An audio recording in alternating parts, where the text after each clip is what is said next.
very dry. You see there's no marrow in the bone. You see they're scattered all over the valley. They ain't even full skeletons. I mean, the bones are scattered all over the valley. They're just bones. But answer me a question, Ezekiel. Can these bones live? Ezekiel answers the only way he knows how to answer. Lord, you know. Critical race theory was born out of critical legal theory. Am I teaching y'all something today? There emerged two common beliefs linking all critical race theories. First, white supremacy has subordinated black people and other people of color. That's just a fact. How in the world are you going to fight against that being taught in any school? White supremacy has subordinated black people and other people of color. That's a fact. Why don't you want that to be taught in school? You let your schools teach us that Columbus discovered America. That's a lie. You let your schools teach us that George Washington couldn't tell a lie. That's a lie. You let your schools teach us that some slave owners were beneficent and good slave owners. There were no good slave owners. Anybody who owned people was evil. That's a lie. You let your schools teach us that Abraham Lincoln was good for Negroes. No, Abraham Lincoln was trying to save the Union. And Abe Lincoln himself said if he could save the Union and keep black people in chains, he would do it. That's a lie. Come on, somebody. You let them teach us about a white Jesus. You let them teach us that Native Americans were the aggressors. Come on, somebody. That white folk had a manifest destiny and that the Pilgrims were good at Native Americans. That's a lie. All day, every day, you let them teach us lies. All throughout my history in school, I was taught lies. But you got a problem with critical race theory because it teaches the truth that white supremacy has subordinated black people and people of color. The right to bear arms.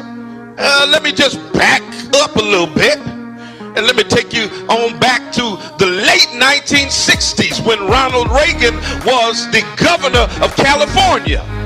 And they were oppressing black folk, and a group of men and women known as the Black Panther Party decided that they were going to defend the rights of black folk. And the Black Panthers decided that the Second Amendment wasn't just for white folk. So they strapped themselves with guns and showed up at the Capitol in California. And when they saw them Negroes with guns, come on, somebody. That's why I say if you ever really want to get gun laws changed, just strap all these Negroes up. They'll change them laws before the week is over. When the Black Panthers, watch this, I want you to read, the California legislator passed what was called the Mulford Act. It was a gun control act that decided who could get guns, who couldn't get guns, what could be in your background, what couldn't be in your background. It was the first time in history that the National Rifle Association, the NRA, supported restrictive gun legislation, all because black folk had the nerve to get strapped. Look at your neighbor and say, neighbor, go get strapped. Amen, somebody. Y'all gonna say Bishop told us to get strapped. I said it. Go get strapped. It just got real quiet up in here. But y'all already know I'm a triple P. Amen. Y'all know what a triple P is, right? A pistol packing preacher. Amen, somebody. Thank you, Jesus.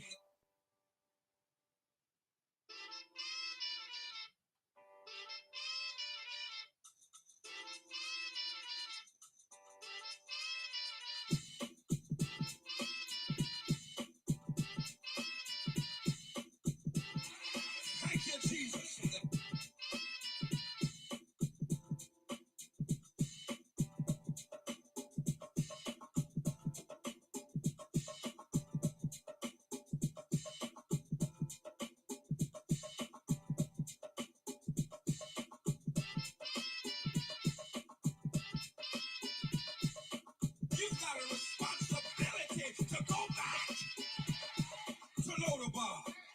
Your work's not done just because you made it to the palace. Bless the name of the Lord. But you've got a responsibility to help somebody else make it across. Thank you, Jesus. Don't pull up the ladder because you climbed to the top. Don't blow up the bridge because you made your way across. Thank you, Jesus. But reach your hand back down the ladder and pull somebody else up out of Lodabar.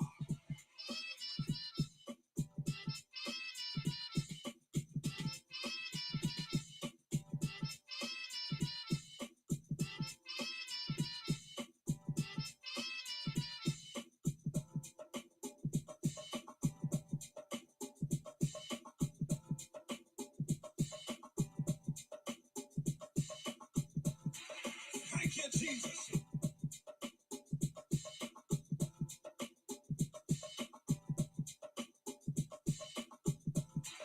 Thank you, Jesus.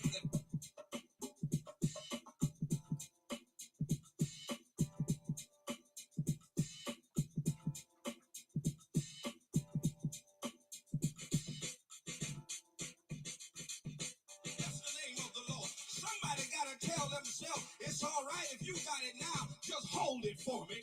I'll be there to get it after a while. Oh, bless the name of the Lord. Thank you, Jesus. 90.7 WTCC. Good morning, good morning, good morning. Welcome to the Spoken Word. I'm your host, Bishop Talbert Swan II.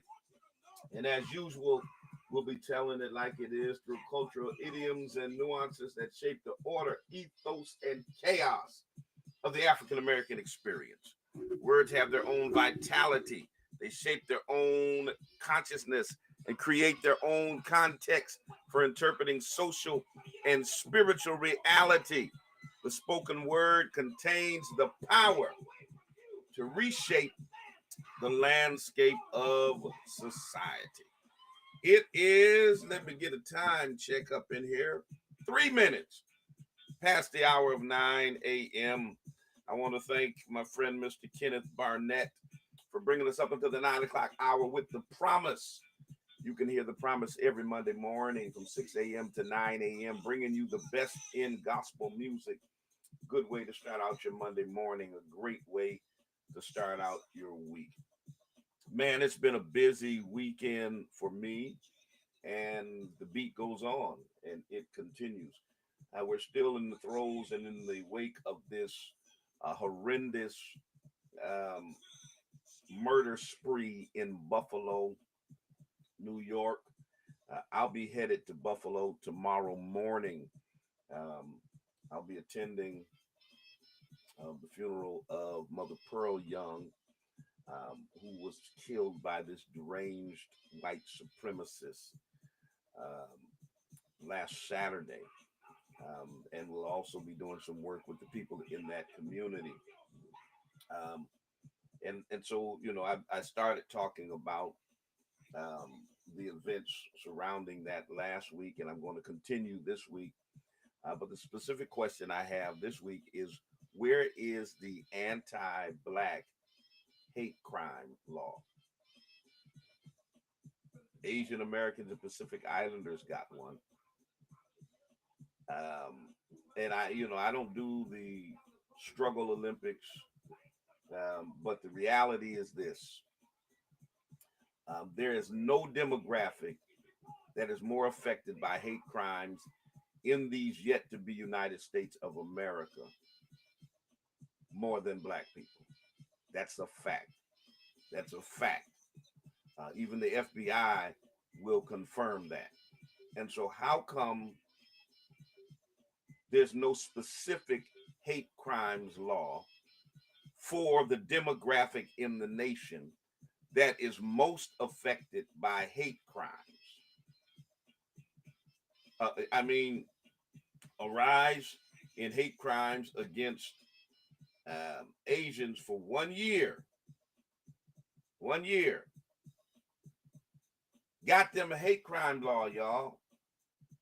And it rose from, let me make sure I got the numbers right, because see, this is, and I'll repeat this several times because you need to understand how insidious this is, how anti-black this nation is. These are the FBI stats. Hate crimes against Asians went from 158 incidents in 2019 to 279 incidents. It rose by 120 incidents in 2020. And that spurred that $5 billion bipartisan anti-Asian hate crime law. Hate crimes against black people in the same period of time rose from 1927 to 2,871. There were more than 10 times as many hate crimes against black people in that same period of time. But the Democrats and the Republicans felt they needed to protect Asian Americans and Pacific Islanders, not black people. Think about that for a moment. 413-337-1867 is the number here. Do me a favor, those of you that are on social media, like, share, subscribe. Do it now. Do it now. Click the like button. I need all of y'all on Facebook. Don't be up on the page and not at least like the video. Come on. Like. Click the like button right now. Like it, share it on YouTube, subscribe, comment, let other people know the bishop is on the air. We're talking about that stuff that other people may not like to talk about, but we're going to deal with it. Y'all already calling the show, man. I can't even get my break in yet. Good morning, caller. Good morning, Bishop. How you doing, brother? I'm good. You? Yeah. Can I keep it real with you, brother? Keep it real. You hear me? I can hear you. Biden is not concerned about us black folks. Only thing our president is concerned about them that's over in Ukraine. He's not for the black folks. When he went to up there at Albany, right? He been saying the same old thing from last this. It was like, what's the point that he go up? We don't see no change. He don't care. We have to look at it as it is. All right. Thank you for your call. We made so many promises, and it was us black folks, the one helping got elected. You know, he ain't got the George Floyd bill. You look at the inflation on it. You think he thinks, but all the money going over Ukraine. I don't disagree with you, brother. I mean, they've sent. We have to call it like it is. Yeah. People try to ship us up. Oh well, he can't just tell me no. He's not for us. All right. I think about it, we probably would did better if we kept trumping. I don't know about that, but the unfortunate reality. Thank you for your call, brother. Is black folks. I was talking to my wife yesterday. Are still caught in the mores of having to choose the lesser of two evils, which is something that has to stop. But y'all are ready to talk, so let me take my break real quick. Like, share, subscribe, do all that stuff. Man, what's going on with y'all today? Good morning. Good morning. Good morning. Good morning, caller. How you doing? This is Talbert from Orlando, Florida. All right, welcome, Orlando. And since you said Orlando, do me a favor, y'all. Rep your city, rep your town. Put it in the comments now. Let me know where you're chiming in from. Go right ahead, brother. All right, so first driver that got a phone call down all home. Now I agree with the anti-hate bill, but the problem is not Democrats, because they were Democrats, they'll pass it right now. Problem is, it's not going to pass in the Senate because of GOP Republicans who will vote against it. So let me ask a question. Wait. Let me ask a question. Because those GOP Republicans voted for the Asian hate crime bill. Exactly. Okay. All right. Appreciate your call. Let me take my break. I'm gonna let y'all talk. Let me take my break. I guess folk want to deal with this issue today. Like, share, subscribe, do all of that kind of stuff. And And we'll be right back. Let me get Ferris Hill up in here. Tell him Bishop's on the air. Let's go. But the essence of growth has changed. The being in the room will be the end of the road if you refuse to change. Reach a little higher, reach a little higher, dig a little deeper, dig a little deeper, go a little further, go a little further. Come on, come on, come on. Reach a little higher, come on, yeah. Dig a little deeper, dig a little deeper, go a little further, go a little further. Come on, but don't stop. The essence of life is growth, but the essence of growth is change. The being in the road will be the end of the road if you refuse to change. Your life will never change until you get disgusted with where you are. Whatever you don't hate is what you tolerate. You must learn from the past, plan for the future, and live for today. For it is your daily routine that determines your success or failure in life. It's the choices that you have made up until this point that will determine the rest of your life. So break the cycle that doing enough is simply good enough.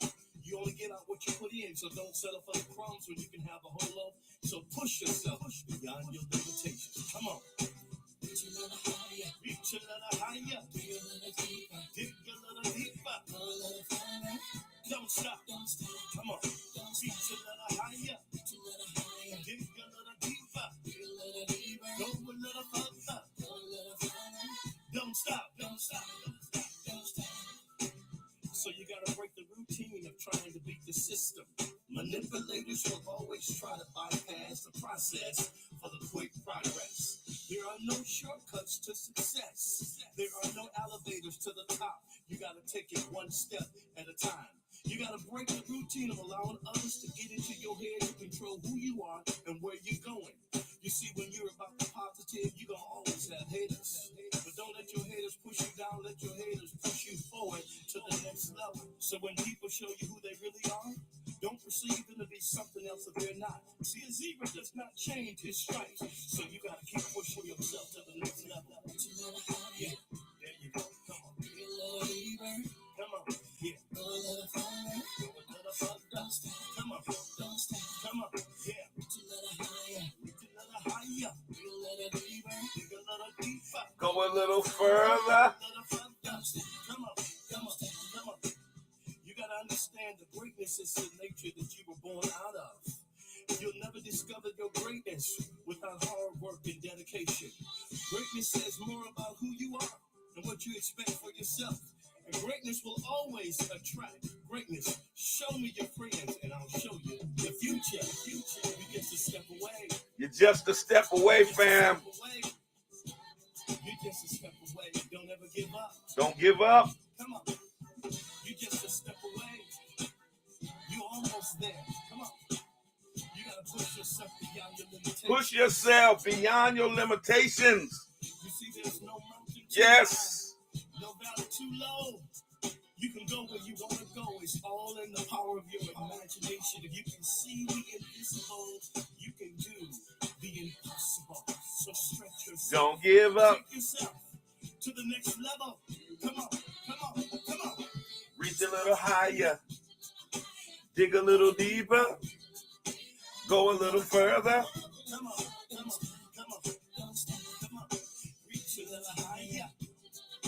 Dig a little deeper. Go a little further. Don't stop. Come on. Yeah. Come on. There's a blessing waiting on you. Come on. There's a blessing waiting on you. There's a blessing waiting on you, grown folks. There's a blessing waiting on you. Don't stop. Don't stop until you get your dream. Good morning. Springdale, Maryland, Chicago. Good morning, baby girl. Whitney, my daughter, is in the hizzy. Holyoke, in the hizzy. Rep your city, rep your town. Where you chiming in from? Good morning, New York. Good morning, Atlanta. Good morning, Union, New Jersey. Shalom. morning.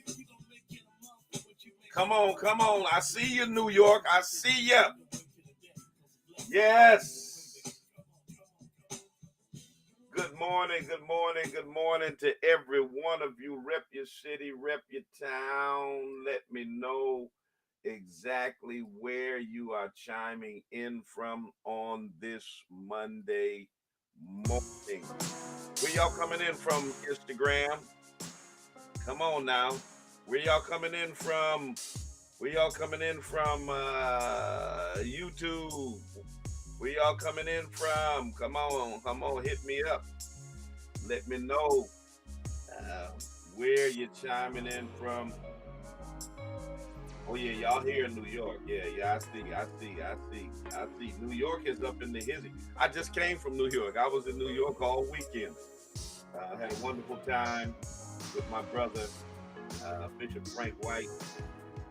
I spoke for the commencement service for the MKWW Religious Training Institute. Baton Rouge, Louisiana is in the house. Philadelphia is in the house. And then spoke at Zion Cathedral twice yesterday. Had a wonderful weekend. Durham, North Carolina is in the house. London in the UK is in the house. North Kakalaki checking in. Okay. North Carolina checking in. I see you, Grown Folks Perspective. I see you, Reverend Dr. Jesse Burgess, up in the building. Good morning, Minister Bernard Smith. Good morning to you. You know, I get in trouble when I start calling names, y'all, but somebody gets mad I didn't call them. Atlanta is in the building. Hartford, Connecticut is in the building. Chicago is in the building. Austin, Texas is in the building. Strong Island is in the building. Y'all up in here today. Good morning to each and every one of you. Hope you had a great weekend. Bridgeport, Connecticut is in here. Just came out of 3 days in Bridgeport. I had our workers meeting, fellowship conference. Wonderful time. I want to thank all of the members of the Greater Vermont Ecclesiastical Jurisdiction of the Church of God in Christ for a wonderful workers meeting and fellowship conference the past week and a half. Wonderful people, love you so much. Alexandria, Virginia is in here. Delaware is in here. Austin, Texas is in here. Man, y'all up in here. We've got an international audience up in here. And we got some important things to talk about. Where's our hate crime bill? Where is it? Let me get some of these requests up here in the Twitter spaces. Wait a minute. Is this Jamal Bowman is up in here? Let me get my brother up in here. Let me get Brother Bowman up in here. Jamal, you're live, bro.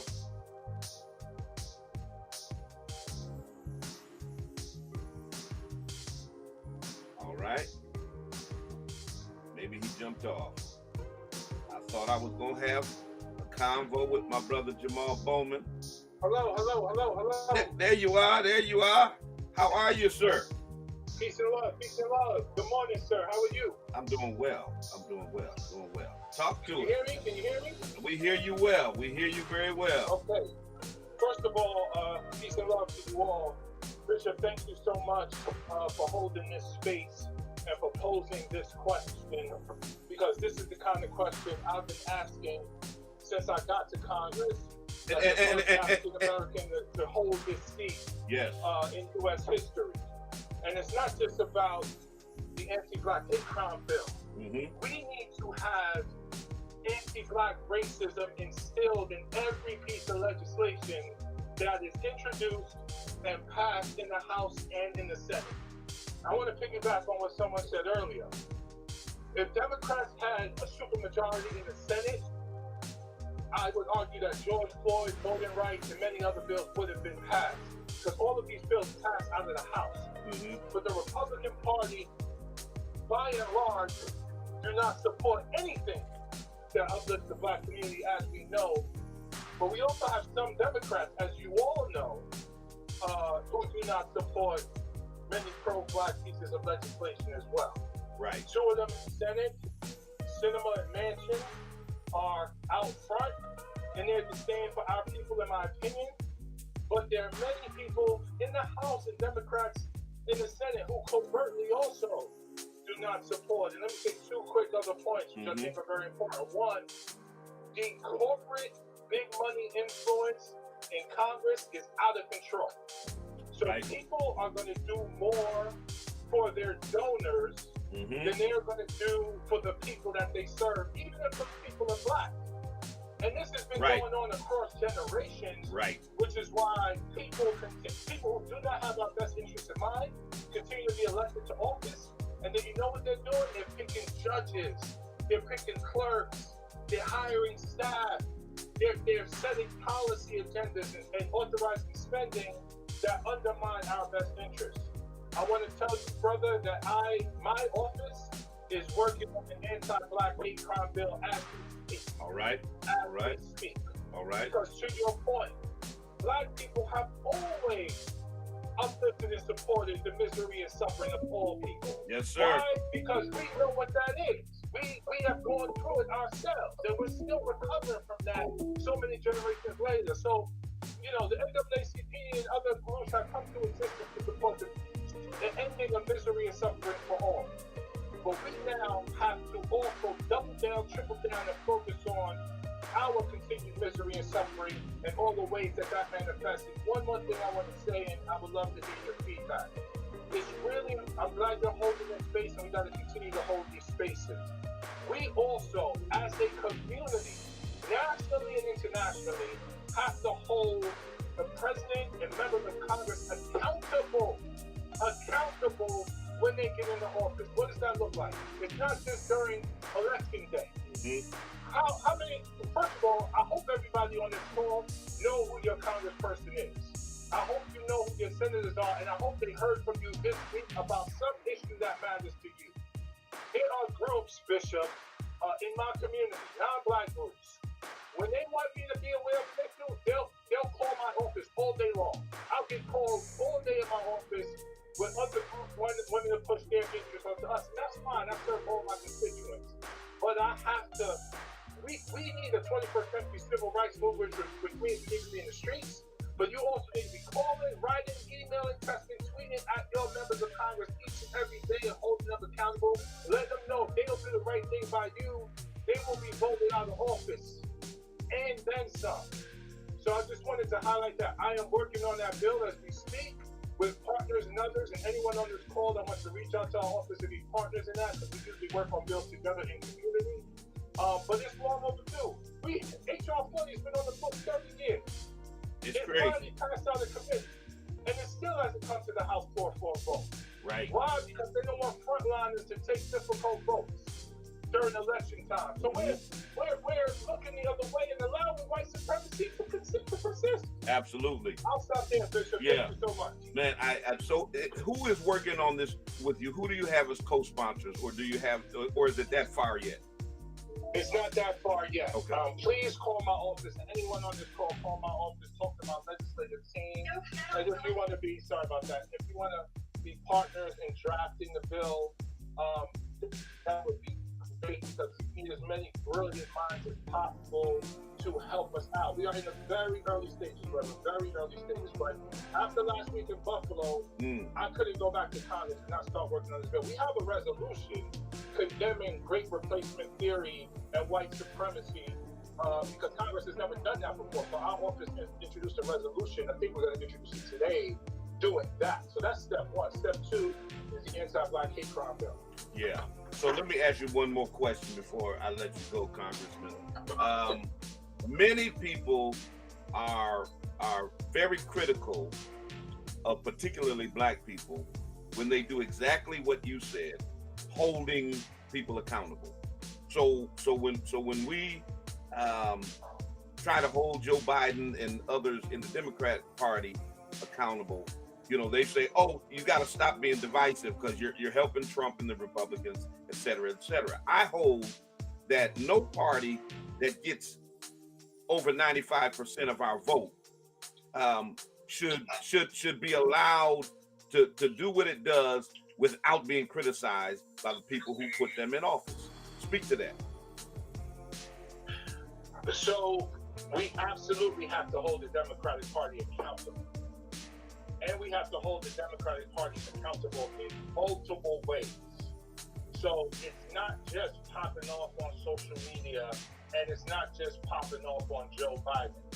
Because Joe Biden is not King Joe Biden. He is a president. He has to work with Congress.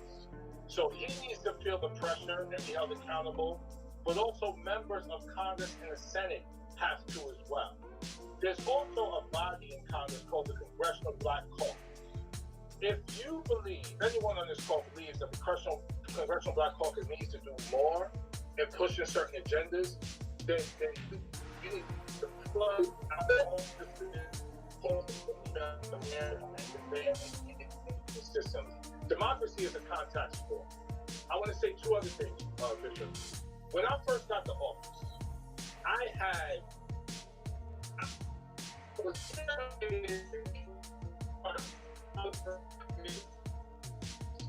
was a new congressman. I was empowered. They wanted to be with me. The Europeans said, because they couldn't believe that happened.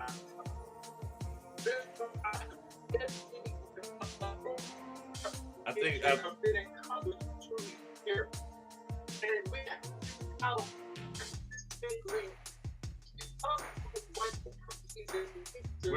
we're missing a lot of what you're saying, Congressman. It seems to be some kind of feedback.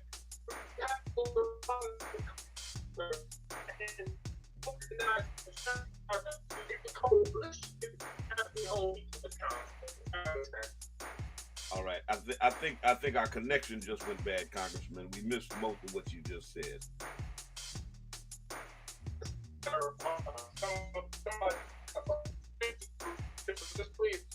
Okay, unfortunately, we something happened with his connection. I'm going to invite him back up. 413-337-1867. That's Congressman Jamal Bowman. For those of you who are not familiar, he's a congressman for New York 16. He was a former middle school principal. He was elected to Congress, and he's speaking to the issues that we're talking about here today. We're going to see if we can get him back in here to finish his thoughts. I've invited him back up. But in the meantime, let me get Coach Mark up in here. Coach, you're in the Twitter space.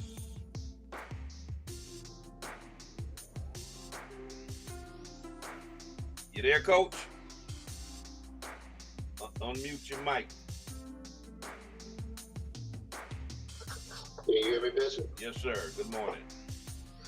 Good morning, and praise the Lord to everybody that's listening to this Twitter space. I just wanted to ask a question, and maybe somebody else can expound on it.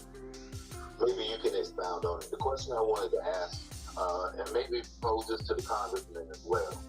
What do we do as Black people in the meantime while they're drawing up this bill, which may or may not be passed? What do we do to protect our people in predominantly Black neighborhoods from the types of massacres that are being planned out every day in these secret social media spaces and things of that nature? See that question right there. See, that's the question we need to pose to Biden's administration. We need to pose to Merrick Garland and the Department of Justice, as opposed to Biden coming to Buffalo, hugging folk and condemning the act of white supremacy. I want to know what your FBI, your CIA, your law enforcement is doing to fight white supremacy actively, because on that list that this guy had, and he was working with other people, unlike them saying he was this Lone Ranger. They had other cities and towns on the list that had he got away from Tops Supermarket in Buffalo, he was headed up to. I was in Long Island this weekend, in Hempstead. He was headed up to Hempstead. After that, he had a number of places on the list where predominantly black people live that they were planning on hitting. And you're right, they're sitting in these back rooms, they're sitting on social media, and while Twitter and Instagram is taking down posts that I put up condemning white supremacy, white supremacists are using their platforms to plan attacks on black people. It's out of hand. And the second thing I just wanted to pose was this.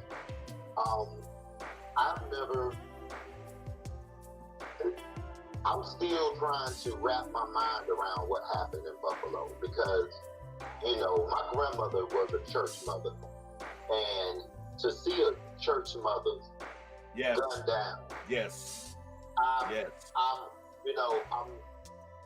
looking at it twofold. I'm looking at an attack on the church, and I'm looking at an attack on our, I'm a black male, so I'm sitting here like, man, somebody attacked my mom and gunned down my mom.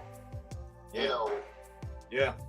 Do we sit around and wait for Congress? Do we sit around and wait for our political leaders to do something on the ground, or do we start organizing like we did in the 60s and 70s and protect our neighborhoods from these types of threats? Yeah, absolutely. I say we do both, and we do both. And I don't know if you heard the little piece that was played at the beginning of my show where I talk about the Black Panthers in the 60s and how the first time in history the NRA supported restrictive gun legislation because they wanted to get guns out of the hands of black people. And I said that if every black person went and got a gun, they would change gun laws tomorrow. And so I encourage people to go get strapped. And I tell them I'm a triple P, a pistol packing preacher. We need to protect ourselves. Absolutely right. We need to protect our neighborhoods, protect our churches, protect our women, protect our seniors. And, I believe we celebrated last week the birthday of Brother Malcolm X. And I know I'm a Christian preacher, and people go, and I know I got some haters out there who going to screenshot this part of my broadcast and send it to my presiding bishop and say, Bishop Swan is out here saying, I don't care. But my favorite quote from Malcolm X, he said, be peaceful, be courteous, obey the law, respect everyone. But if someone puts his hands on you, send them to the cemetery.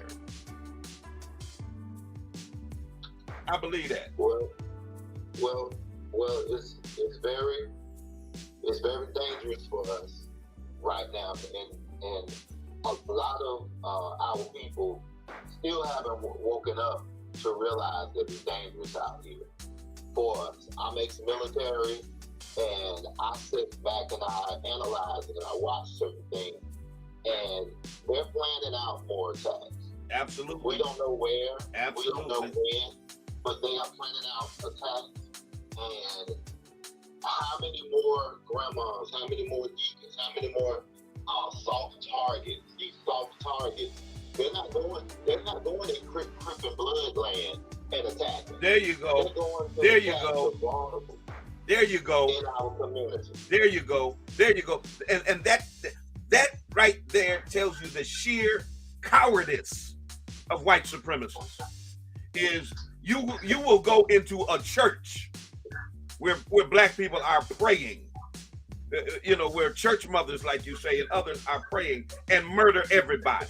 You go into a supermarket where old ladies are shopping and murder people. But your scared, armed to the teeth, racist behind won't go where the Crips and the Bloods are. You're absolutely right. I appreciate your call, brother. 413-337-1867. Yeah, that's the cowardice of white supremacy. Let me bring Hiram Rebels up in the Twitter space. Let me see. Get you in here. You're in the Twitter space. Unmute your mic. You got the floor. How you doing? Can you hear me? I can hear you. Yeah, it's Hiram Rebels. This is the ode to the first ever black senator in America that came from the state of Mississippi. But I want to say, you know, I think we're on code. That situation that happened in Buffalo, the brother standing there talking to this guy, not even realizing the situation that he's in. You know, I live in Mississippi, and I work 2 jobs. I have a part-time job, and these guys are walking in here with these pistols on their hip and walking into these establishments. Nobody's saying anything, and I do see some of us walking around and starting to carry and stuff like that. I do think that we need to have something like a new age deacons of defense, where it's nothing on paper, but we're on code, and we understand that we have to be able to get out here in our communities and be able to defend each other. Now, as far as these politicians, I don't think I've heard any of them actually get up and even much say either where they were speaking in Congress or on the news or anything, and use the term anti-black. I was watching, I seen Benjamin Crump kind of say something about it. I don't know if they're afraid to say that because, they're getting some type of kickbacks or they made some type of Ben Crump came out. You're right. Ben Crump came out and talked about an anti-black hate crime law, how we needed one. But then he started code switching and started talking about, we need something that protects people of color. And see, here's my thing. Look. Let's stop with the black and brown. The brown folks is getting what they need. They're getting anti Asian and Pacific Islander hate crime bills. The immigrants that come from Latino nations, they're getting the Democrats to cape for them and stuff. We shouldn't be afraid to say to advocate for black people. And we shouldn't have to water down what we need and open up this circus tent that includes everybody, black and brown and Asian and hunchbacks and one-legged folk and everybody, so everybody feels comfortable and say, okay, I can buy into that now because it's not just for black people. Hell no. Black people. We need to protect black people. Yes. Absolutely. Yeah, I don't even use the term people of color anymore. Being from Mississippi, that term is thrown around a lot. Mississippi is the blackest state in the nation. A lot of people don't know that it's the blackest state in the nation. There's nowhere in Mississippi where you can't go where there's not black people. But that same caveat is kind of played around here. A Democrat can't win in the state of Mississippi, a statewide office. They cannot win a statewide office in Mississippi unless they get the black vote. They have to get the black vote in order to win because we're hovering at around 45% of the overall population. But they refuse in the state of Mississippi to come to black folks to mention anything black. And I'll leave you with this. If you look at what's going on right now with the Supreme Court and the Roe versus Wade, if a lot of people go back and do their research, they came out of the state of Mississippi because they came from a heartbeat bill that came from the Republicans out of the state of Mississippi. The Democrats here are so backwards and twisted that there was a white Democrat that was running for lieutenant governor in the state of Mississippi. He voted for that heartbeat bill. And when asked why he voted for that heartbeat bill, he said that he voted for it to keep white Democrats alive in the state of Mississippi. Not to do anything for black folks, but to keep white Democrats alive in the state of Mississippi. His name was Jay Hughes. You can go look it up. His name was Jay Hughes. And so when the question was asked to him, well, if you guys get power, what are you then going to do for black people, specifically for black people? Then it started to become this whole, well, it's not about black and white, it's not about this and that, it's about all people. So this is the game that they're running on us. Absolutely. Appreciate your input, brother. Thank you, brother. 413-337-1867. Let's get Coops up. Coops in the Twitter space. Unmute your mic. Coops, you got the floor. You there, Coops? Good morning, Bishop. Thank you. Yes, I am. It's 3:40 in the morning in Honolulu, Hawaii. So Honolulu. All right. Well, I'm jealous. That's one place I've never been. Oh, well, you definitely need to come visit. Absolutely. Real quick, Bishop, I just wanted to put out here for people to consider that on last Wednesday, the 25th, HR 1125, House Resolution 1125 passed unanimously, and it is an anti-Jewish hate crime bill that was brought to the House in response to the Buffalo massacre, the bloodbath, simply because that murderer mentioned Jewish people. Not one was shot, not one was killed. He only mentioned in his manifesto his hatred towards Jews and blacks, and the U.S. Congress passed that Wait. unanimously. Hold up. Because I missed this. So Yes, what sir. what was the resolution number? Yes. What was that? 1125. 1125. And when It's this called it's the anti-Semitism hate bill, or my wording is off. Let me see. I have it up here actually on my computer. It passed. Only one Republican voted against it. Both Democrats and the Republicans were united in their vote. 420 people in favor of that. And when did that this came out Wednesday? Wow. The 15th. Yes. Wow. The 15th. In response To black now, people also being murdered. Bring to mind. Go ahead, Bishop. No, I said in response to black people being murdered, but Jewish people being mentioned. Because they were mentioned in the manifesto. The other thing is the media was then, trying to put this carrot in front of us about HR 350, Domestic Terrorism Prevention Act, which also passed on the same day, Wednesday. It barely squeaked by the House with 240 votes, barely. And the newspapers are saying, oh, here, don't worry, black folks, Congress is, they're putting forth this Domestic Terrorism Prevention Act.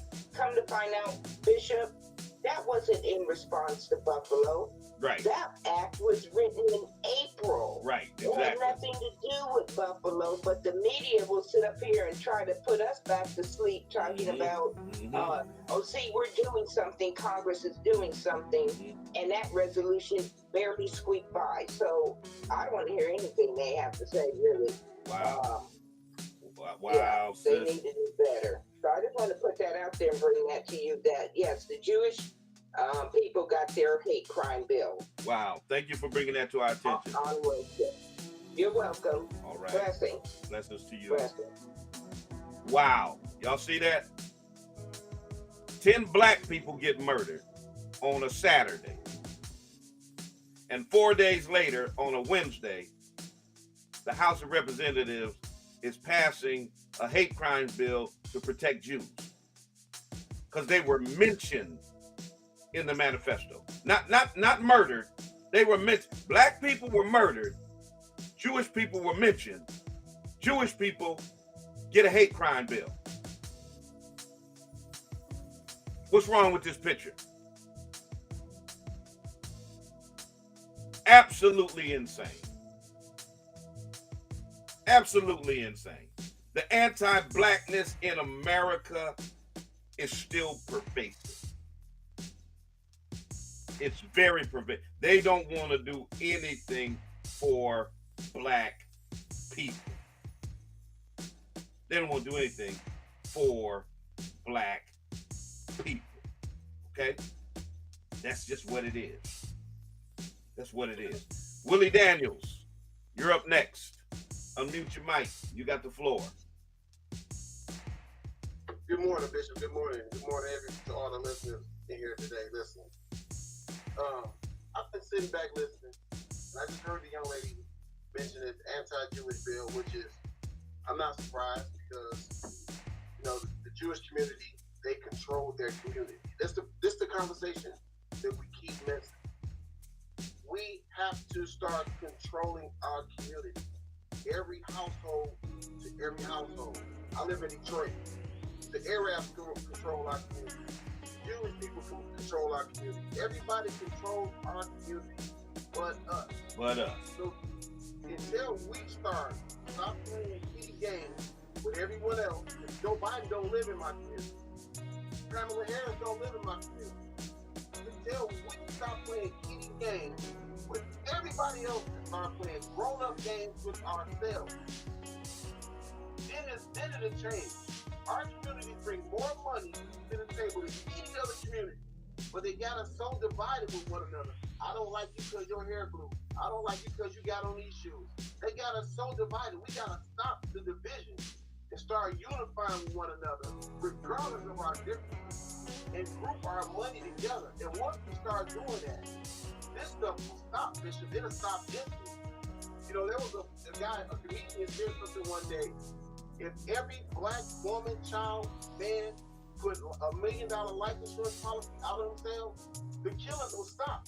They will make sure of that because it'll mess up so much money. It'll stop within 30 days. So why is that? Ask yourself, why is that possible? Because they don't care about nothing but the money. We need to care about us. We need to love us.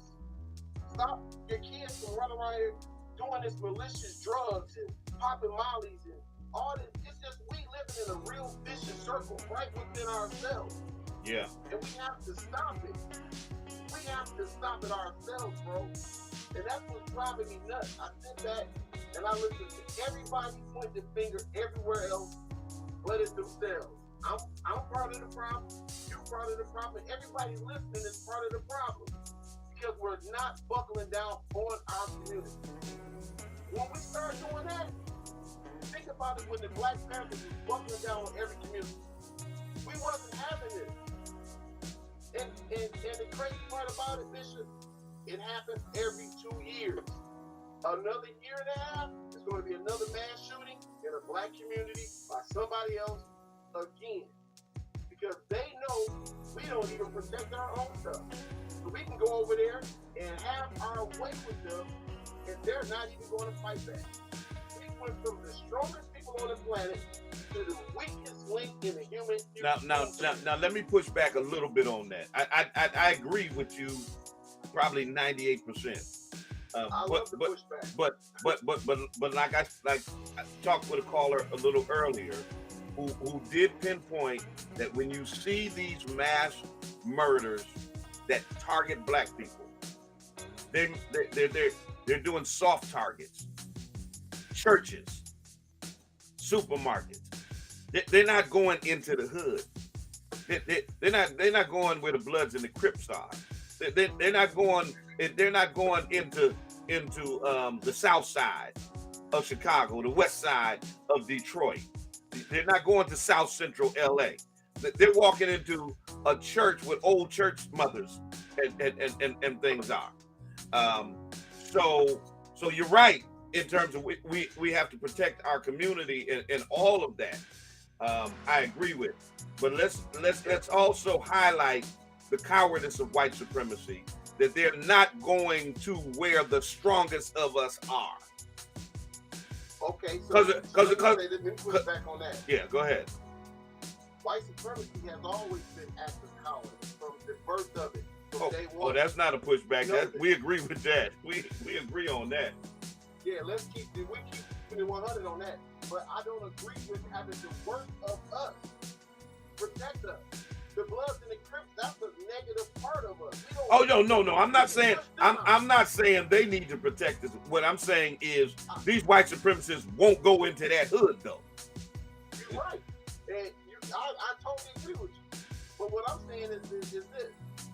We can be so much stronger, unified as one, and stop this nonsense. White supremacy can be stumped out in 6 months if we say, you know what? Let me not sell grandma's grocery store and keep it as a black-owned business running in my community and promote each other. We can stop this stuff so quick. If you notice, you don't see nothing going on in the Asian communities because they not having it.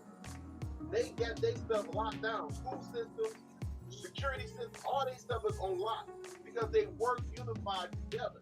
And until we get this part of the game together, we're going to always be soft targets. We're going to, I mean, think about it. You do something to one of these little young kids nowadays, they will shoot your grandma house up, kill your grandma and your baby. But when a guy come in Buffalo with an AR, ain't none of them little young Thundercats nowhere to be found.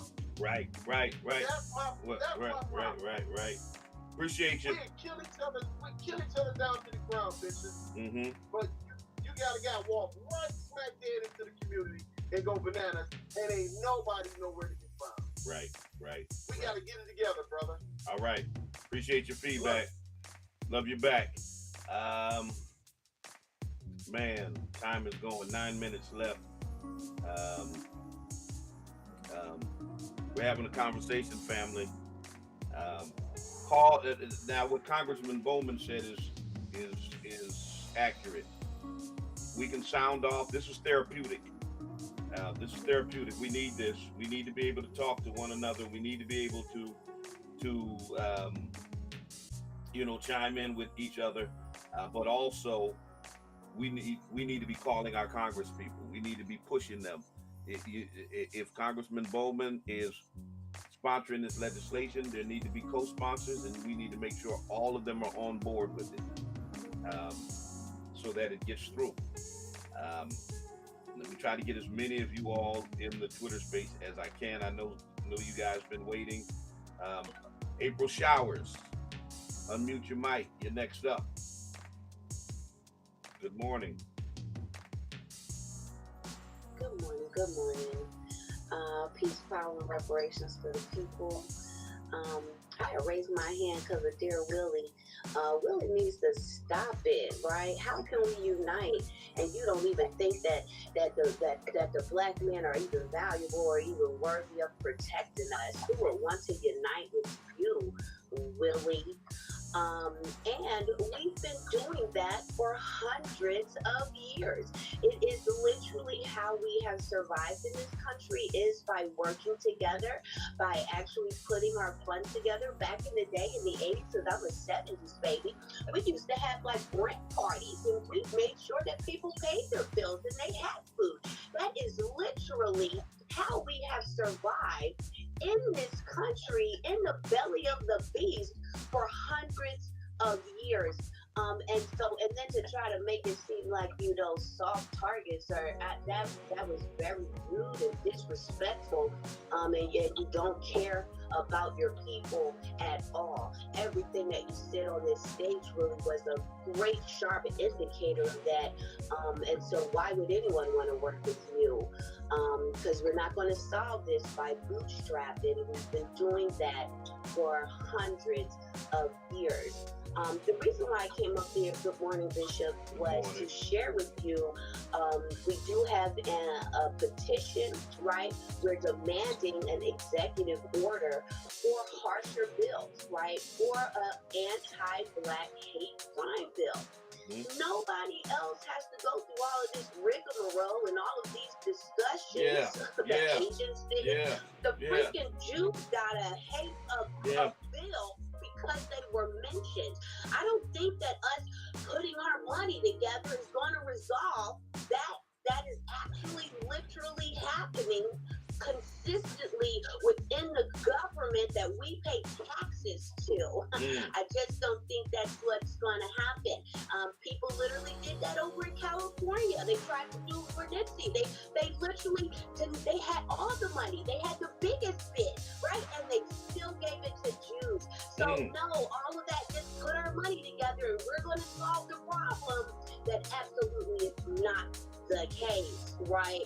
No, we absolutely must delineate and separate, find our people, identify where our Black American descendants of chattel slavery are. Reparations is the solution, right? Having our feet on the necks of our local politicians, making sure that they are giving us what they're working for us, because many of them are doing nothing. They don't care. They don't even want to mention that this was a Black hate crime. They want to make this about communities of color, right? No, we must address the realities of what's happening is that this country and the people in it are trying to erase the builders of this nation that made it possible for anybody to get any type of bill, any type of policy, any type of resources, and they want to neglect Black Americans. When will those who love us and care for us and fight for us and we are Black, where are these people at when this man wrote on his weapon that he was addressing niggers and he was talking about buck breaking, and here are your reparations? He was very specific in who he was talking to, who he was targeting, and he went after our grandmothers. If there are people are not going to speak up about that, are not going to talk about that, don't tell me about putting our money together, because we've been doing that for years. Hundreds of years. It is literally the only way that we have survived, as they have been trying to bury us alive since the moment they arrived on our land. Wow. So please stop with that. What I gotta do, what I gotta do now, April, the doors of the church are now open. The doors of the church, we gotta take a collection for you.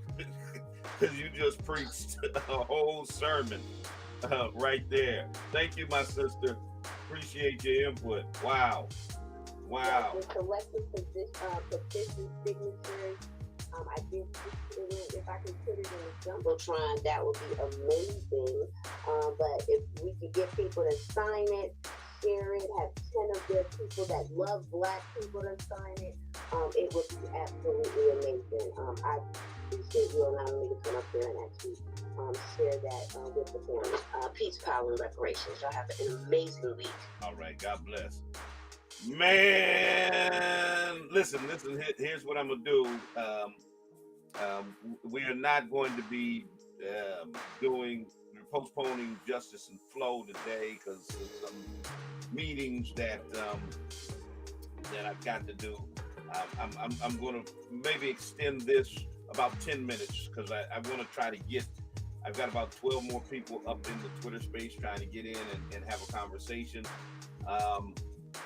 I've got to sign off from the radio, from WTCC. I'm going to continue a little bit in the Twitter space and on social media, so you all stick and stay with us while we take care of some station identification kind of stuff. For those who are listening on WTCC, want to remind you that if you're looking for a place to worship, you can worship with us at the Spring of Hope Church of God in Christ, 35 Alden Street, Springfield, Massachusetts.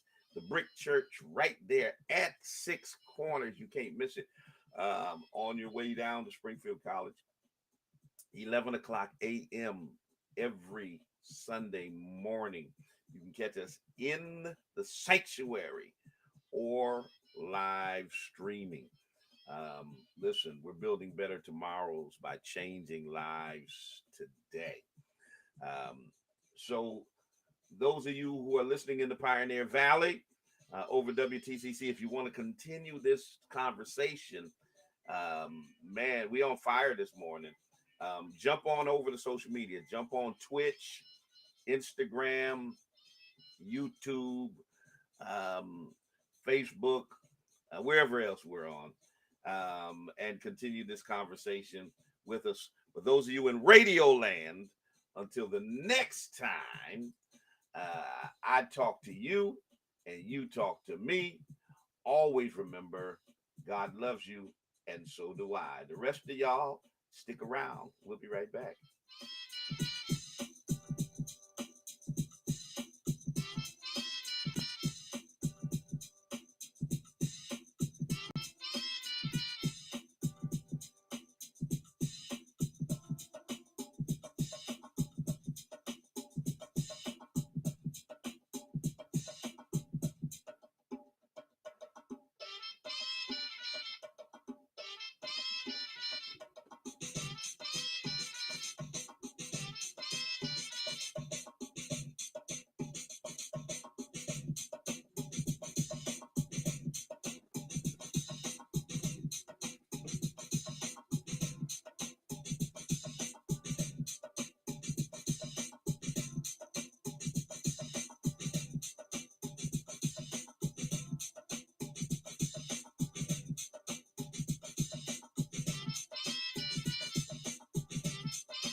All right, y'all.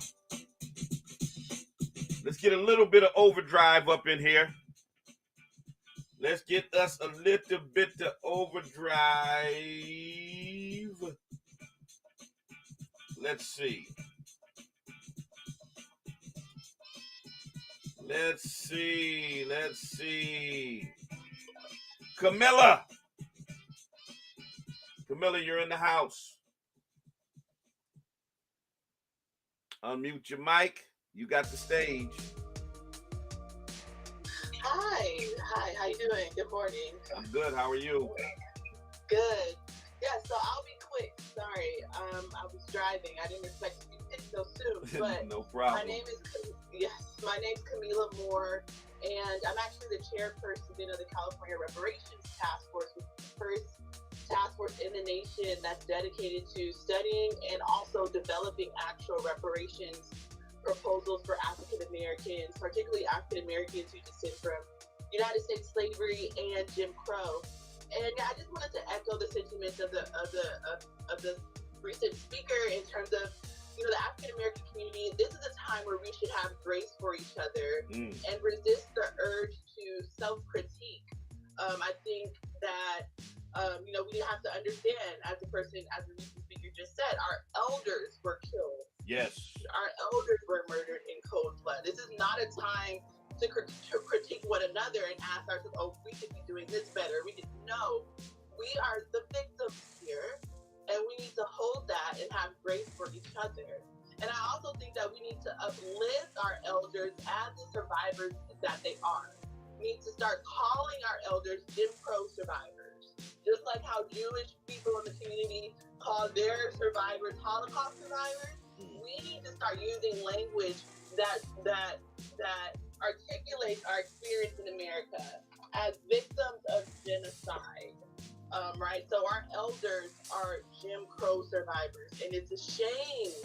It's a shame that they were murdered in cold blood by a teenager after everything that they experienced. They survived Jim Crow, a genocidal system, only for in 2022 for them to be murdered in cold blood as they were shopping for groceries. And again, another thing is that I resist people, Black community, please resist the language that this is about gun control, because it's not. Right. It's about white supremacist terrorism. Right? Who's to say that once white people, white supremacists, their guns are taken away, they won't use bombs like they did in the 16th Street bombing in Alabama in 1953. Like, we have to get real about ourselves. Like, it's not about guns. It's about a white supremacist ideology that has to be eradicated. Note, as the person said earlier, that his gun said, "Here is your reparations." Right?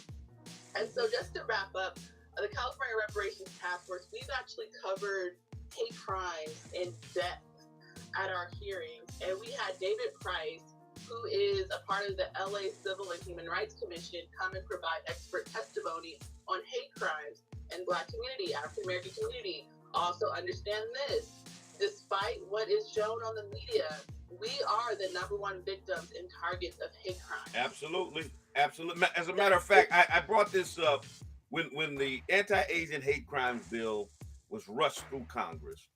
The hate crimes against Asians, according to the FBI statistics, rose from 2019 from 159 incidents to 279. It increased by 120. During that same period of time, hate crimes against Black people went from a little over 1,900 to nearly 3,000 in that same period of time. So literally, Black people had more than 10 times as many hate crimes targeted against them as Asians and Pacific Islanders, and they got a $5 billion hate crime law, and we got nothing. Seems like we need something in the trillions, and that is reparations. It's a debt that is owed. Yes, I just wanted to wrap and say that the task force is coming out in June with a 500-plus page report that documents the harms against the Black American or African American community, starting from the transatlantic slave trade to obviously the institution of U.S. slavery, to contemporary harms that plague the African American community. And I would like for the Black community to use this report as an organizing tool. It is very comprehensive. It talks about so many different harms, from redlining, homelessness, mass incarceration, environmental racism. It has a chapter on, our religious-based institutions and how they've been attacked in many different ways. It just covers the entirety of Black American life from 1619 to present. And people need to use this report when it's out as an organizing tool. The last thing I'll say is that I support the grassroots petition that was posted earlier. I know Ben Crump also has a petition calling for an Stop Anti-Black American Hate Bill. There's also an organization called the National Assembly of American Slave Descendants. And they have an act called the Repair Act. They've actually met with the Biden administration once before, but they're calling for increased protections for the Black American community, namely to make sure that the African American community is a federal protected class, and that there are added federal and state resources to protect us and to prosecute white supremacists, whether they're white or people of color or anybody else, right? Another thing, before I wrap, another thing people don't know, the Department of Justice was created in 1870 to protect newly freed slaves, namely American freedmen, Black Americans. People don't know that. The DOJ has lost its mission, right? Mm-hmm. The DOJ was created in 1870 to prosecute KKK members. In the first year that it was created, in 1870, the DOJ arrested over 150 white supremacists or KKK, right? That's what we need to, as the African American community, start demanding from our institutions, for them to go back to how they were intended to be, to protect us as American freedmen, African Americans, Black Americans, by virtue of the 13th, 14th, and 15th Amendment. And so before I get off, I'm just going to share the Repair Act so people can see this. And then lastly, since you're a media person, it might be good to maybe advocate for like a Democratic Black American town hall or something, because I think this is very urgent, and we shouldn't allow for this tragedy to just go unaddressed, because that's going to send a message that we don't care, and I know that's not true. Absolutely. Thank you, sis. Appreciate you so much. Oh man, a lot of powerful folk coming through. Let me see. Ha ha is y'all and y'all Twitter names, man. You're in the space. Ha ha. Unmute your mic. You got the floor. Okay. Maybe ha ha is laughing at me. Oh yeah, we're gonna take ha ha out of here. Ha ha ain't even got a picture. Yeah, we don't do folks with no pictures. If you don't think enough to put your picture on, I know you're a troll. Bye bye. See you later. Ha ha. Ha ha ha. Let's see. Joshua C. Joshua, unmute your mic. You're in the Twitter space. Good morning. How you doing? Good. You? I'm all right. I had more of a question, I guess. Now, I noticed that, the LGBTQ community had a lot of laws passed, and one of the things that they did was put their money together for PACs and super PACs as well. So, I want to know what's been out there for us, and maybe that's a question for the congressman when he comes back on, if you get back in touch with him. But what PACs do we have that are actively, pushing things for us in government right now? All right. I appreciate it. All right. There's some out there. There are a number of folks, Sean King and others, have started PACs centered around, justice-centered movements. So I don't have the answer in terms of all of them, but I do know that they do exist. So we probably need to just do some research and see which ones you feel comfortable in supporting. Miss Lisa, unmute your mic. You're in the space. You got the floor. Good morning. Good morning. My name is Felicia. All right. No, not Felicia. Not like bye, Felicia. Oh, please. I ain't heard that. My last name is actually Bookman, so I got that in the 70s. As a joke on Good Time. I got you. I remember Bookman. What they wanted. Okay. But I've been following you for a while, Bishop, and you very insightful on a lot of things. I'm going to tell you something. I was born in New York City. All right. And I now live in Baltimore, Maryland. I will be 57 years old this year. Mm-hmm. And I ain't seen things that I would never thought I would see. Things that, I mean, the year before I was born, we just got our civil rights. Mm-hmm. The year I was born, 2 months later, August of 1965, we got our right to vote. Right. Then Nixon came along with these lies. We had our own, and we always tried to build our own. But then we have certain people come in and then take it for themselves and keep us in our own hell. Mm-hmm. I have 3 grown sons, Bishop. Mm-hmm. 35, 32, and the young man that's in the picture with me now, he will be 16. Every time there's a shooting, you worry. I hear anything like that, my mind goes, is that my son? Because that's a club that I do not want to join. Mm-hmm. What happened in Buffalo was horrific. It was traumatizing. Mm-hmm. It hurt me to my soles of my feet. Because, see, these young kids now today, sir, they don't appreciate their elders. Mm-hmm. I wish they did have a Miss Jones to catch you out there disrespecting and acting a fool. Because if Miss Jones slapped you, sure enough, when you got back, Miss Bookman was going to slap you too. Right. You understand? Right. And it scares me, these youths now. They are so cold. They are so broken. In Baltimore, I live in the county, but Baltimore City, they call it body war for a reason, okay? These kids have nothing but blight, drugs, police robbing them, beating them, shooting them, and they don't have no hope for the future. Wow. They have no hope, and they just criminals. They think police is going to fix everything. No, first of all, what needs to be fixed is our broken spirits. Yeah. I didn't learn about life, Bishop, till I became a grandmother. I feel that I was robbed of an education.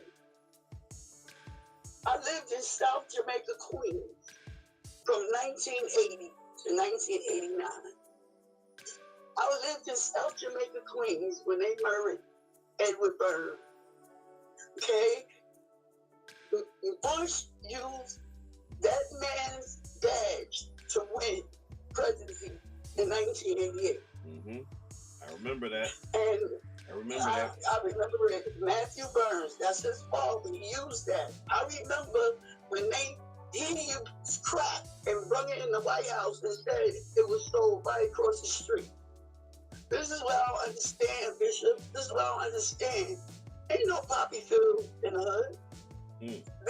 There's no gun factories in the hood, so how did it get to the hood? That's what I want to know. How do Oliver North become a war hero, but Rick Ross become a felon? Wow. Okay? It's so much. I did not understand. Like I said, I ain't started understanding till I became a grandmother. That everything that we was, it's mind-blowing that they really want to go back to the 1950s, where we had to worry about being hung. No lie to you, when Trump became president, I never, they act like they had Secret Service with them. I mean, it's just the attitude of people, they cut you off, you don't know what to say. You don't know if he got that AK, because he already angry, because he thinks you're the problem. Now understand, You're not included. If you're poor, they don't care about you either. Only thing they care about the green, the power. And I just want to really just say this, and I'm gonna let this go because this runs so deep. Yeah, I feel it. I feel it in your passion, sis. We deserve respect. We built this country. Mm-hmm. My ancestors built this country. And if it wasn't for our labor, a lot of these companies wouldn't exist. Like, people will be surprised of the companies that was started on our back. Yeah, yeah. They taught us how to pay. This drill music, you know, all right. In the 70s, 80s, we loved ourselves in the beginning. And then, as soon as things got started, I feel crack was dumped on us to break up families. And you mentioned Oliver North. He was instrumental in crack being flooded into black communities, and they used the proceeds from crack to fund the Iran-Contra conflict. And you're right. Exactly. Yeah, absolutely. Because Reagan couldn't get approval from Cleveland, so he gonna do it behind Congress' back. Right. Exactly. I remember all that. I lived it. Yeah, I lived in South Jamaica, Queens, 111, 158, between Linden and Sumter. I lived around the corner for 45 years. I watched women who had dignity about themselves, respect themselves, started just dying and just walking around. Every third person was a crackhead. Every third person was a crackhead. We remember those times. We remember those times. You and I are the same age, so I well remember those times. Absolutely. It was a scary time. Mothers leaving their kids black. All mothers. This ain't even about being black.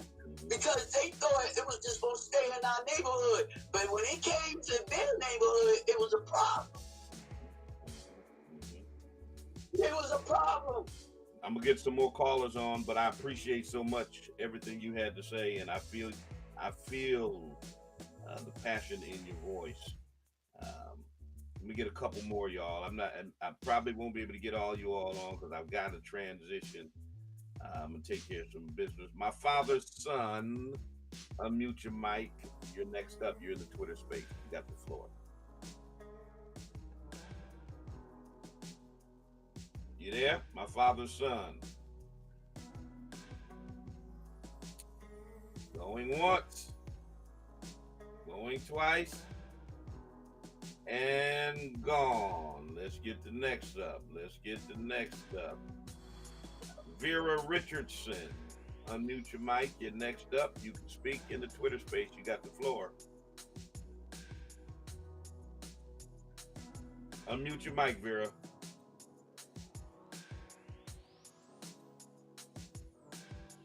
All right, y'all. I gotta go quickly. All right. Couldn't get Vera in there. Let's see who else we get in there.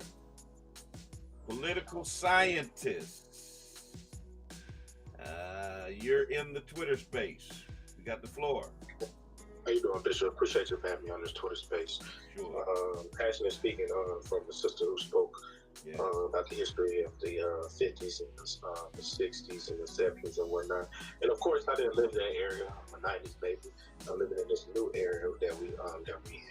Of course, the Bible says nothing new under the sun. The problem is, though, we know there's nothing new under the sun, why we can't change. When we talk about these policies, I am a political scientist at Wayne State University. Okay. I am Wayne State, Detroit. I'm doing research on the fact how white churches and black churches, they preach the same doctrine, but they vote differently. And so I'm a firm believer that it does start in the church. I know a lot of us don't believe in that. Don't believe in that, it's all right, but it does start in our religious sector, especially when it comes to whites and blacks who believe in the same things, but then they vote differently. I grew up Church of Christ, so we have white Church of Christ and we do have black Church of Christ. How can we preach the same doctrine but then vote differently?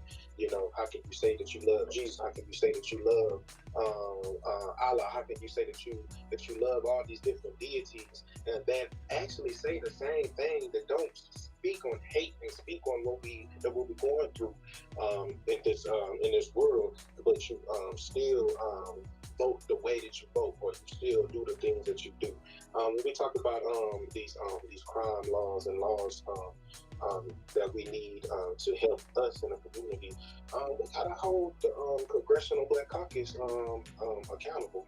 The trend to me was in during the Obama administration, Trump administration, and now it's the policy wasn't there. Like they're not doing enough. But we always send our money and stuff to them. And I'm a part of the Congressional Black Caucus, and that was always my problem with them. So we definitely gotta hold our leaders accountable. And this go around, it's always been wrapped around Trump. And as a political scientist, it's getting old, you know. Well, I wrote a piece. I really wanted to push the agenda of what policies can we put in place that is geared towards helping the Black community, and we still have not done that. And I think that the message that we are giving is not being, is not focusing geared on that. And so I yield my time. Thank you, Bishop. All right, thank you. Listen. The racism didn't start with Trump. To the caller's point, I wrote a piece for the North Star that said Donald Trump is a symptom of a pre-existing condition. Let's stop pretending that white supremacy didn't come into existence until Trump decided to run for president. I mean, that's just not the fact. But that's too much to talk about. Let me get a couple more of y'all in. I'm gonna go for 7 more minutes. I'll go to 10:30. Then I got to cut off. Truth be told, unmute your mic. You're in the Twitter space. You got the floor. Come on, Truth.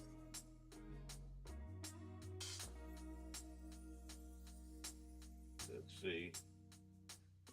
Truth going once. Truth going twice. You there? Yep. Can you hear me?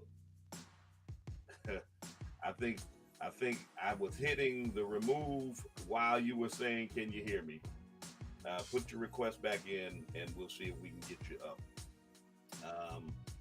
Let me get David Jenkins in here. David, unmute your microphone. You got the floor.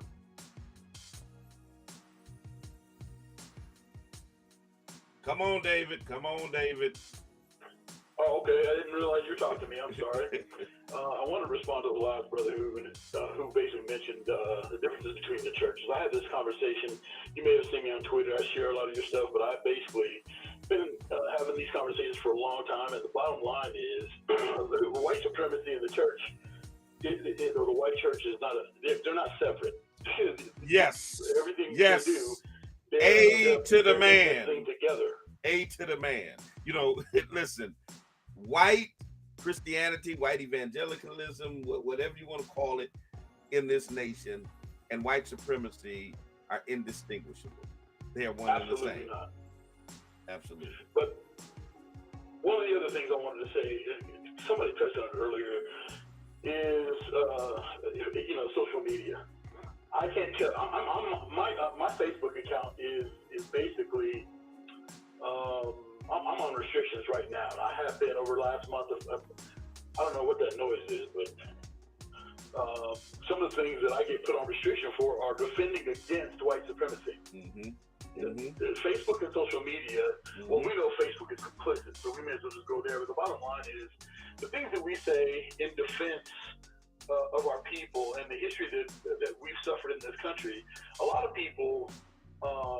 These people at Facebook and these different platforms, they're not looking at what we're responding to. They're looking at what we're saying. And as you know, there's a trend in right-wing politics where they're calling black people racist, where they really don't even understand what racism is, and that makes it very clear. Right. But the bottom line is, these platforms are not being fair and equitable in how they're operating, because they're looking at what we're saying, they're putting our accounts on restriction, and because white people are coming, and I didn't realize, I had to get this through my head that it's very simple for people to make these complaints, because all they do basically is just report us, right? And they're distracting from the truth, which is they're provoking these very hateful and racist conversations. And I'm sure you've seen it. I've seen your posts about Colin Kaepernick and the different things that are going on. Yeah. So there's got to be a way. We've got to take a stand against Facebook and even Twitter, for that matter, to some point, because they basically, you get put in Facebook or jail on these platforms, and they're not even being equitable about how they're monitoring. I have been banned from Twitter, and my followers had to get me back on. Wow. Facebook has literally removed my page, and I had to appeal that. Instagram has taken down post after post and has restricted me from going live and the whole nine. Oh, and the irony of that, when Facebook took my page down, what was happening, I was literally getting death threats by white supremacists in my inbox. I would report it to Facebook. Facebook would do nothing about it, so I would screenshot the death threats and put it on my page and say, "This is John Doe who threatened to put a bullet in my head." Then Facebook would restrict my account and say I was bullying the guy who threatened to murder me. It was crazy. Absolutely. Yeah, they're doing that. Thank you, brother. Appreciate you. Let me get one more. Let me see if I can get Truth back up in here. All right, truth be told, let's try this again. Unmute your mic. My mic sound nice. Check one. Truth, you in here? I don't know what's going on with this mic. All right. I can. I don't know what's going on with the mic thing. All right, we got you. Speaking of how you used to get those death threats, etc., I'm gonna post later on one of the ones that I kept, that I actually know the guy, because I tracked him down and found out that he was working in some college and stuff, and this man was still talking crazy, talking about nigga this, nigga that, fuck niggas, blah blah blah. He was still saying all that stuff. I literally have. I ended up calling, trying to find out who was in charge of him at the school, so that I could report it. I have literally four open cases with the FBI for people who threatened to murder me. 4 open cases. Wow. And I literally have an FBI agent assigned to me. I have his personal cell phone number and email address, and I just forward death threats to him on a weekly basis. It's crazy. Wow. To piggyback off the guy that was just talking, I can't remember his name, but what I started doing is I started keeping a file, because I get that same type of thing all the time in my feed, because I start reacting to the things that they said, and then when I go hard on them, they want to restrict me. I just got a 12-hour restriction on Twitter. But what I did is I started keeping a file of all the things that they restricted, what I said and what the other person said. I always screenshot it. And so I'm starting to keep a file on that for whenever somebody starts a class action suit, I got some papers for you. Holla at me. All right. But anyway, Felicia that was talking, we're kind of like from the same era. Okay. And I was talking with my sister last night. She's a educator, teacher. She's over the Teachers Union in Hayward, California. And we were talking about the mystery of our history with our Black kids now, and how they'll show a movie or they'll show a documentary in class, and the Black young men will be in there laughing at Black people getting beat down, and so then the white people think it's okay for them to do it. Mm-hmm. And I just saw a video the other day where this sister was in a gas station store, and some little white girl said something to her. She said, "Look, I'm tired of you little white girls messing with me, blah blah blah." And then the little white girl gonna say to a Black girl, these are some teenagers, she's gonna say, "Did you hear me say something?" She's like, "No." And so, but she said, I'm saying something to you now. The little white girl said it. So the ladies commenced to whooping her behind. And the black teenage boys and girls start whooping on this elder who had to be at least in her late 30s or 40s with the white girl. Wow. So after they got done, the white girl gonna walk away and said, "Ooh, I can't wait to go home and tell my nigga." I was like, what? What is going on here? I just can't even relate to this generation with all this stuff going on. I'm from Oakland, and when the original OG Black Panther was in effect, I volunteered in the food pantry there. So right. that's kind of men and women and Black pride and communities that I remember when they walked through the community with the gun on the policemen that would come in there trying to do brutality, but once they start carrying them guns, the police in their own neighborhoods, it was true. Oh yeah, that's when they passed. That's when they passed the Mulford Act. Yeah, that's when they passed the Mulford Act. So that's when they passed the Mulford Act so that they could stop folks. They could stop Black folk from carrying guns. Yeah, absolutely. Exactly. Appreciate you, sis. I gotta run. Go ahead, get your last thought in. I gotta run. Okay, I want to encourage. Even with the shooting that happened at Tops, we can't sit here and be sitting ducks.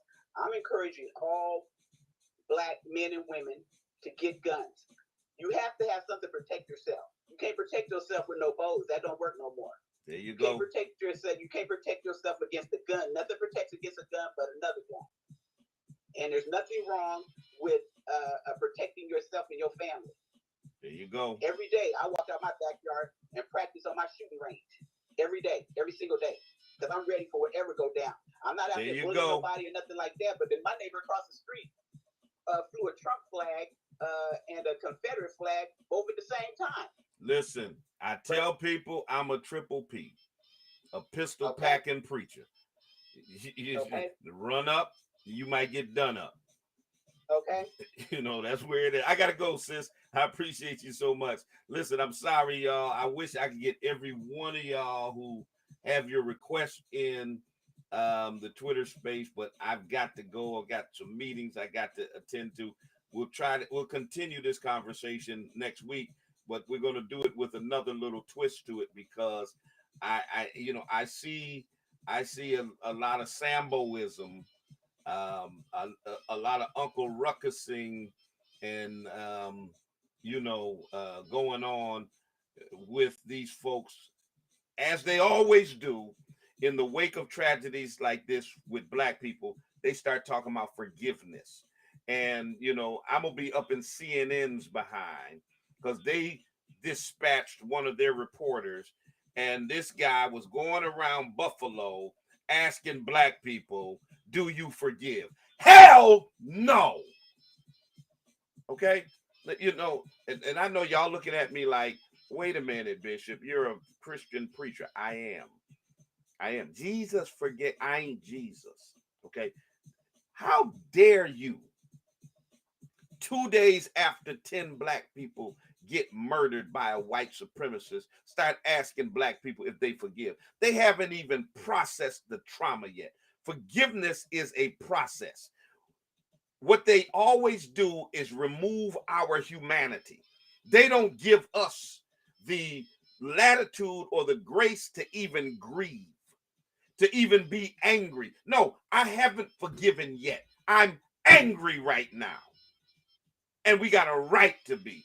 But they dispatch these reporters to ask Black people if they forgive, which puts us in danger because what happens is law enforcement gives these light sentences to these murderers because we're running around hugging folk and forgiving folk and making them think it's okay if you murder Black people. They're just going to forgive you. There was a brother in Buffalo talking about all we need is hugs. No, the hell we don't.